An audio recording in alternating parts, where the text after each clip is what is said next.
Good afternoon, everybody. We are here with Bridget Barnes, Boys Town's Director of Common Sense Parenting in Nebraska, and we are talking about raising a child with ADHD. So very interesting topic. Very interesting dynamic of parenting and structure and ADHD that sometimes don't always mix. No, sometimes they don't always mix. Yesterday, I was talking to about 21 parents in the afternoon over lunch, and they all had children with ADHD. So something that a lot of parents are experiencing, and they're looking for ways to try to help their children and give them safe passage to adulthood. So yeah, it's a difficult situation. I'm not going to make light of it. I have a child with ADHD and a child with autism, so definitely something I've lived my life with, and my kids have as well. Wonderful. Well, thank you for being here. I really appreciate it. We're looking forward to your expertise. So let's talk about what are maybe some of the first signs or some of the first behaviors I might notice if I have a child with ADHD. Well, it's really quite interesting. A lot of parents don't notice those signs because the kid looks like a lot of their relatives like them, you know. Right. So sometimes parents don't really see the signs until a child goes to school and they're around other children, and it's very noticeable, and that's why it's often diagnosed when children go to school. Got it. Because then you can see the difference, you know. And so I tell parents, you know, once you see those signs, the signs might be like a difficult time focusing or paying attention at all. Even when they're trying to pay attention, they struggle with that. And they get frustrated. They want to, but they cannot. Okay? So it's kind of on the extreme level. You want to deal with it. Sometimes when all of us are a little inattentive, but if they're really having a problem with that, being very, what I'm going to say, disorganized. They have a real problem being, things just everywhere. You open up their backpack, it looks like something exploded in there. They don't know where things are. They can't really organize their thoughts or their selves. So that's another extreme behavior where it's happening not just one time, but all of the time and everywhere. Okay. So you want to see if it's just not the disorganization at home, but then I'm very organized in this other place. Well, then that might be we're letting them get away with some things or something else. Yeah? So another thing to consider is how long the behavior is going on. So if it's going on past 6 months, might be ADHD. Continuing behavior. Yeah, sometimes children run into, grief or loss in their behavior, gets extreme or whatever. It might look like ADHD, talk or walk like ADHD, but won't be because it's short-lived and then it's over. So don't jump the gun, really kind of assess that for a period of time to see. And your doc will tell you as well. You definitely want to go to a pediatrician first and make sure it's not a physical thing that's causing this behavior change or behaviors to occur. And then be referred to a specialist that will truly assess them a couple of different places to make sure that this is what we think it is. Okay. So that kind of thing, I would definitely say make sure it's happening in lots of different places, and that you can also gauge the seriousness of the behavior. Are they doing behaviors that are harmful to themselves or to others? How severe is this behavior that they're doing? Sometimes you can have a kid on a farm, and he looks really normal running around because he's on the farm, and you put him in a high rise, in New York City. Well, he has ADHD, but maybe he doesn't, just depending on how you're gauging that. So really getting a professional that really knows what they're doing is going to be helpful to you. I can see how those types of behaviors would be very hard to catch in a younger child. The attention is not, and the complete thoughts just aren't always quite there. So, and as we're seeing technology affecting kids who don't have ADHD, just being inattentive, and the more they're watching or dealing with screen time, the less attentive they are. So they get in the classroom and the screen, nothing's moving or changing, so then they have a difficult time paying attention. But there's a difference. ADHD is inherited. You probably, we see that in twins. So if one twin has it, more than likely the other twin will have it. So it's, you'll see it in relatives like, oh, Uncle Joel is just like that, and so it's a genetic disorder, that causes a change in the frontal lobe of our brains, so the neurons are not going off like they should be, therefore a lessened blood flow in that area. And then, of course, it affects our executive function, and executive function is all about organization of thought, being able to also self-control or self-regulation. So those two components are what kids with true ADHD are grappling with. Okay, very interesting. Okay, so I take my child to the doctor and we get that figured out a little bit more. But as a parent, what are some things that I can do in my home to help my child be more successful? Well, the first thing, so yesterday, what I taught the parents to do, the first thing I asked them to do is just, one, learn how to talk to children with ADHD so they'll listen to you. And how is that? Well, because of the inattentiveness of the child, okay, and their inability to sometimes recall or their working memory to be a little bit off. One thing I ask parents to do is first go to the child in silence. Don't yell from across the room, from downstairs. They're not going to hear you, and you're not going to pay attention. So go to the child. And you're just modeling that you want them to come to you as well. So you go to the child, and then if you go to the child and they're sitting, that's a predator-prey position. So you want to lower yourself to their level, so they'll pay attention too, and then remove distractions. There's other children in the room and you really want to talk, you really want their attention, or they got something in their hands or whatever they're doing, try to have them put that down and focus on the eyes. And I would give them a little instruction like, you need to look at me and not talk, And so if the child can look at you and do that, then you're ready to teach. Then you're going. Then you know which way to go. If the child goes, I'm not doing that, that's stupid. If they do it, then I know, okay, I need to correct. If they cooperate and look at me, then I know I need to pray. So it's kind of fork in the road by using that technique of checking for cooperation. So I always check for cooperation with children with ADHD before I begin to teach. Does that make sense? Yes, it does, yeah. Okay. So that's just one little thing you can do. The other thing is, lots of my parents live in a consequence world where they don't really work well. Right. So they give the kid a consequence, the kid says, I don't really care, or they go ahead and use that privilege anyway when the parents start looking or whatever the case may be. So here at Boys Town, we do use consequences, positive and negative consequences, but we really change behavior by teaching. Okay. That's if you want to change a child's behavior, don't rely on the consequence to do that. So what I have kids with ADHD do is that they really love something or love to do something, whether it's playing on their video games or going outside and play or whatever. They have to earn that.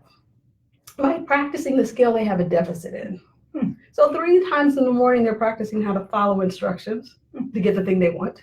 3 times in the afternoon to get the thing they want in the afternoon, 3 times in the night to get the things they want at night. If the skill is following instructions, they're 9 times better by the end of the day.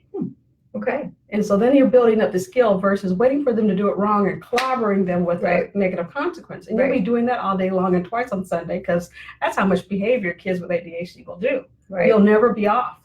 So you want to be more proactive. So I talk to parents about being more proactive than reactive parents.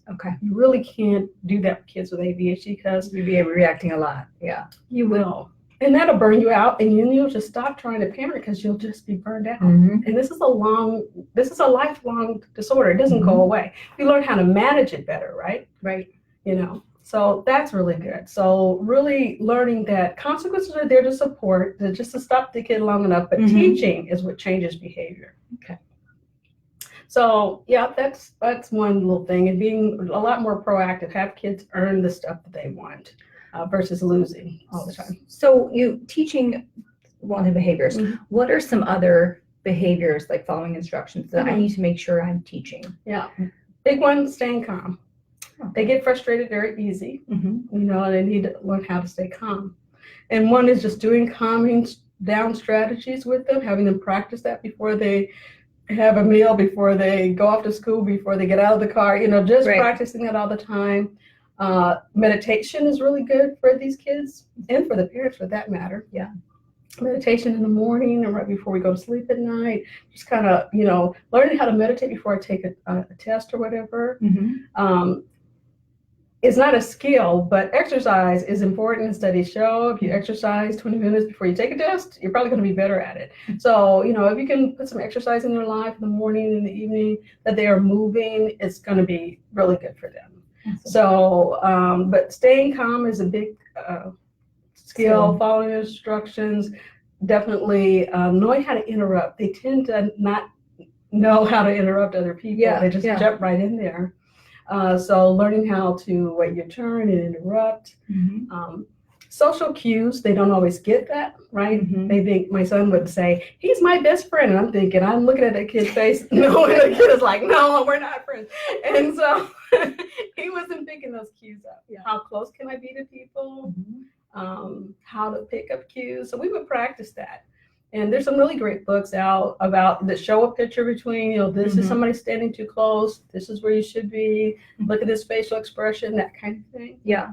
So definitely the Boys Town Press has a nice catalog of books for parents of children with ADHD, books for the kids as well as for the parents. Wonderful. What are some things what are some discipline strategies maybe that don't work as well on kids with ADHD that might on a child without ADHD? Well, I think that really discipline with children with ADHD is just frequency. You're just going to be doing a lot more of it. But what I try to tell parents, that for every time you correct a child, if you praise them and with children with ADHD, you might be going 8 other times, you really have to catch them in the act of being good. Right. So even when you're doing something wrong and I call you over to me, I'm going to praise you first. It's almost like a feedback sandwich. The top of that interaction is going to start with praise and the end of it is going to end with praise. So I'm definitely going to try to find time to praise that kid throughout the interaction and before and after the interaction. Because what we find here at Boys Town is that when we use praise with kids, they're more cooperative. If you never praise a kid and you catch them and correct them all the time, they're just more resistant to your correction. Right. So it isn't about finding the magic key, the consequence or technique, as much as it is having true balance when it comes to disciplining your child and trying to catch them being more good, so they begin to believe, hey, I am good, I can do this, that kind of thing. And they start believing it, they're going to become more self-disciplined versus you having to discipline them as much. Does that make sense? It does. Yeah, it does. And I love the term feedback sandwich. That's fantastic. Tell me some things about maybe how a child with ADHD, how their brain works, to help me understand my child better. So maybe from your personal experience, what are some things that you've learned about, your child that maybe learned along the way, help you understand them just a little bit better? Well, I think every person is unique. It really is. The brain is this complex thing, right? And so it's like its own fingerprint. And so even though we can see similar things in ADHD children, every kid is a little bit different. Still and so that I think sometimes we don't see the beauty of children with this disorder. We tend to focus on, there's a problem here and let's try to fix it so he looks or she looks like everybody else. Right. Versus finding out, what is the uniqueness about this kid? What is the thing that they really love to do? And so in our classes, we do look at development. We look at the child's strength in those areas of development, cognitive, language, social, emotional, right? And then we say, okay, what is their strength area? And what is their weakest area? And then for my son, for example, his weak area was language. When he would read something, he wouldn't comprehend it, or it didn't belong to him. He could repeat it for a while, but he didn't really own that information. Does that make sense? Yep. And so in his writing, he would hold his pencil so tight that he couldn't write well, or he couldn't write down the notes fast enough because of the grip that he had on that. But on a social side, he was like a social butterfly. But he was a little bit like a clown in class because he was like a comic. He wanted to stand up and entertain people. But what I did to try to help him with that strength and that weakness was I put him in theater, where he had to memorize lines. He had to understand and comprehend the lines that he read. And then he got to read around other people and be the center of attention, which he definitely liked that. Right. So it's really about finding the thing about your kid. And so you have to slow down a little bit to really look at them, to really understand them, to really, kind of take apart what is it about this kid, right? Versus what's wrong with this kid. Right. Yeah. And so he wanted to do commercials and different things right up to he's 15 years old. Awesome. Yeah. So definitely it really is taking that time to learn who the kid is versus looking at them through that disorder. Right. It's a different order in my mind. Yeah. Versus a disorder. Yeah. Uh-huh. And I think it's incredibly hopeful too when you're helping them build off of their weakness with their strength. Right. As opposed to just building off of weakness. You know? Yeah. He was reading Shakespeare. I mean, this was a kid who was not reading in school. Yeah. And by the time he got finished, he was reading all kinds of things. And still to this day is a big reader. That's awesome. So take the time to slow down and really understand what your kids' strengths and weaknesses are. And I think that's great too for the proactive teaching, because in the weaknesses, you can help identify some of those skills that you want to teach. Right. And maybe how to teach them. I think coming to a class where other people are like you and understand you and get what you're going through. Because sometimes our own family, they don't get it. My grandmother would say, "Well, just give him to me for 2 weeks, and he'll be fine." People. You will be fine. You might be fine. I don't know, but their view of this whole thing is this is not you making a big problem out of something that's not a problem. But no, this is a lifelong situation. So getting therapeutic help, if meds are needed, then definitely talk to your doc about that. But behavior management is part of that treatment plan. And so coming to a class, being around other parents, and having that conversation about strengths and weaknesses. People don't think about that. Right. We think we're in a situation, and people can live for a long time just feeling like they're in a traumatic situation that they can't get out of. They don't know how. Right. Come to a class, be around other people. No, you're not alone. Yep. And that's not a great way to live. No. Yep. Or your kid to live, for that matter. Right. Yeah. All right. Well, we have, I have one more question before we jump into these questions. Okay. So what about diet? People put a lot of stuff out there about diet and how that can really affect negatively or positively ADHD behaviors. What's your take on that? Well, our diets affect us. Yes, we are what we eat. So therefore, anybody will be affected by their diet. Right. If it's not very healthy. But, children with ADHD, you put a lot of sugar and juices on top of them, and they're more hyper than they were before. Right. So, but does a diet cause ADHD? No. It's inherited. Yeah. So definitely I would watch. I think children and everybody are drinking a lot more juices and pops than they ever have before. Yes. And we really have got to take a step back and use it as a special treat and not as part of a meal. I agree. I know it's going to be hard. Only. There's a rule in our house. Oh, good. Water only. I hate it. I just went to lunch and they asked me what we wanted to drink, and we all both said water and lemon. And the lady looked at me like, "Oh, you're crazy." I'm like, "Well, but that's free, Bridget." Yeah. Oh, yeah, that's true. All right. So one question we have: what advice can you give to parents when the child knows they are different from others because of their ADHD, and now the child is upset because they are being excluded or made fun of? Well, when my son was little, I went to his class and we talked about what it is to be ADHD. By the time I got done with that class, everybody wanted to be ADHD. I think education helps kids, and normalizing it helps kids. And then telling a kid, you're uniquely who you are. Look at Johnny over there. What color's his eyes? What color's Susan's hair? He's tall, he's short, that kind of thing. Right. You look just like everybody else. You do have a little difference, and everybody does have that. Okay. And so, but you also have these strengths, and that's what's important about figuring out what the kid's strength is. Right. My son was the fastest little soccer player you ever want to see. People were cheering because he would run down that, Yeah. So definitely helping the kid find out what's good about them. And that's any kid, not just children with ADHD. Yep. And what do you do when someone's bullying you? That's any kid. Yep. Not just kids with ADHD, right? Yep. That's great. All right. Do you see any sensory issues along with ADHD? Yeah, you will definitely see that. Not for every kid, right? But for some children, if some kids have, a dual diagnosis sometimes, or where they're falling on the spectrum, they might be more susceptible to sensory issues.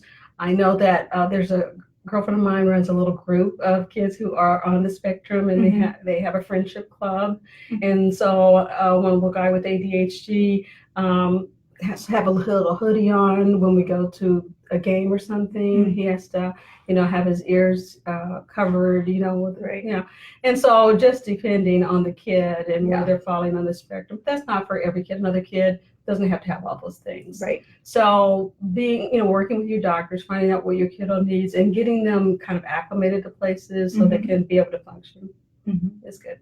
Well, I think just being aware that those sensory items or those sensory issues do exist in kids with ADHD can help you understand your child a lot more. Right. So if you're in a really crowded space and they're, just on edge, I mean, it's understanding why is really important, I think. Right.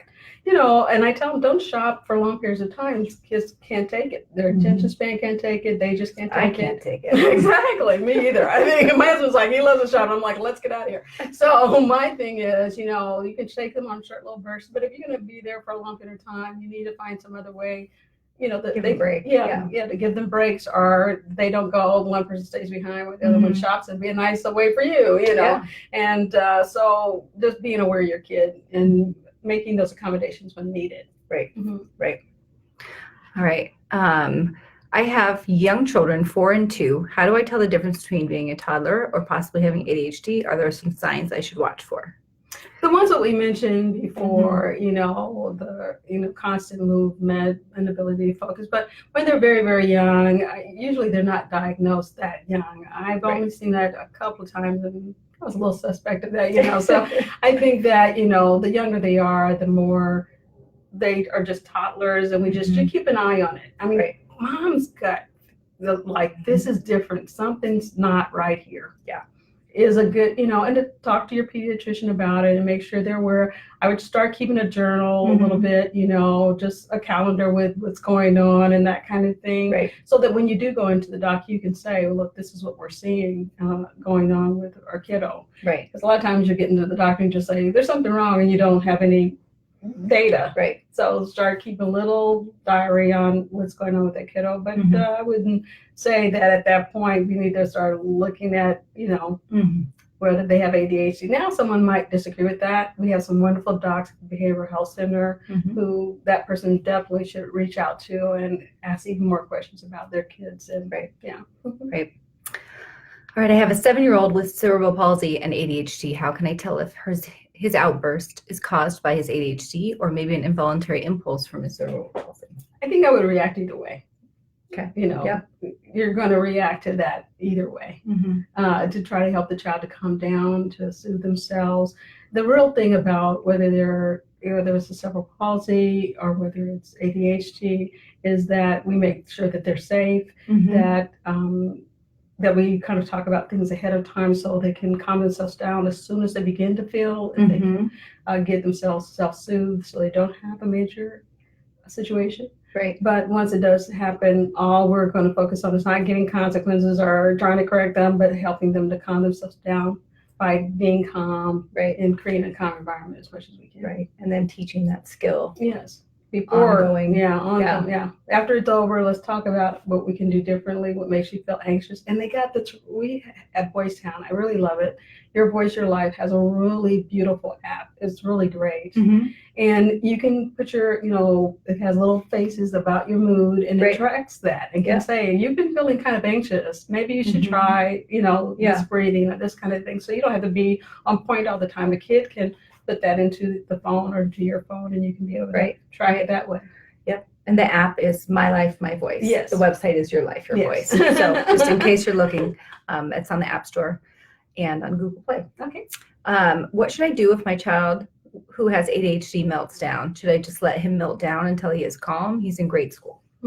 Yeah, and once they get to the meltdown, it really is a weight game. It's nothing you can do. I try not to, feed into their behavior with my own behavior. Dr. Bryman talks about going into nothingness. So nothing the child does am I responding to until they do get calm. If you can get the child, if they're at school or whatever, to a separate place from the other kids, because it can be infectious everywhere, there's crying or whatever, then you can do that, or removing all the other children to an outside play, whatever. And then a lot of tag teaming, because you can only take it so long. So if you begin to feel anxious after 5 or 10 minutes, you tag someone else in, and they're just very calm, they're reading a book, they're doing a crossword puzzle, they're just not going to feed into that child's behavior. Yeah. And once the child calms down, we're going to spend a great deal of time practicing calming down, talking about how we can be calm in the future, apologizing to other people for our behavior, maybe doing some good behavior, following instructions. If you made a mess in the playroom, you're going to clean it up. If you broke something, you're going to help fix it. You're going to step back in your footprints of whatever you did. You don't get to walk away from it because now I'm calm, so I'm sorry, let me go on. My thing is, okay, I'm glad you're sorry. Thank you for apologizing. Okay, let's practice how to calm down. Let's fix what we broke. Let's apologize to the people we've done things to. And then you're going to stay with me learning how to follow instructions, accept no for the next hour or so we can make sure you're on board. Does that make sense? It does, yeah. I think approaching it of, not looking at it as because of the ADHD, you are reacting like this, but because you need to work a little bit harder on that skill, you're reacting like this, and that I think normalizes what we talked about before. It gives them a little bit of hope that they can change their behaviors and they can help themselves a little bit more.